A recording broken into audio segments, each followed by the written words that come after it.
ఇంక పంతులు గారు చెప్పినట్టుగానే ఇంకా మిథున, అలాగే దేవ, రిషి అందరూ అయితే ఇంక బట్టలు మార్చుకొని వస్తారు. కానీ బట్టలు మార్చుకొని రమ్మని చెప్పనంటే, ఇంక దేవానైతే మాత్రం బేబమ్మ అయితే తనని తీసుకొనెళ్ళి తన మైండ్ అంతా వాష్ చేయాలని చెప్పని తనని తీసుకొనెళ్తుంది.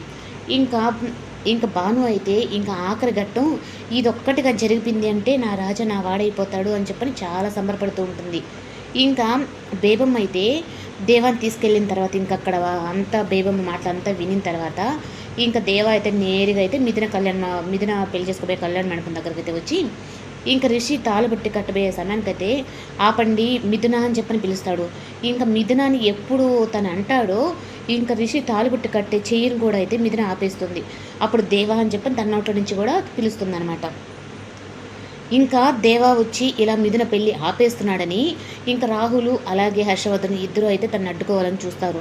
అప్పుడు అసలు మా చెల్లెలతో నీకేంట్రా పని అని చెప్పానంటే, నా నోటితో నిన్నే చెప్పమంటారా అని చెప్పనని తను ఎవరో కాదు నా భార్య నేను స్వయాన నా చేతితో తాళి కట్టిన నా భార్య అని చెప్పనని ఇంకా చెప్తాడు. రిషి చేసుకోబోయేది కూడా నా భార్యని అని చెప్పని అనగానే అప్పటిదాకా ఉన్న రిషి అయితే ఏంది నా ఫ్రెండ్ భార్యని నేను పెళ్లి చేసుకోబోతున్నానా అన్నట్టు షాక్ అవుతాడనమాట.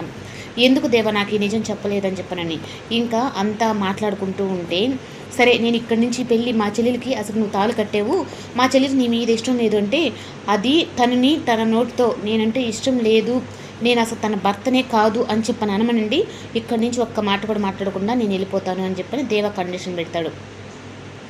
ఎందుకు అంటే ఇంక అందరి ముందు తన మెడలో తాళి కట్టింది ఇంకా కొంతమందికి తెలిసినా కొంతమందికి తెలియకపోయినా తను నా భర్త కాదు అని చెప్పని మిథున నోటితో చెప్పలేదు.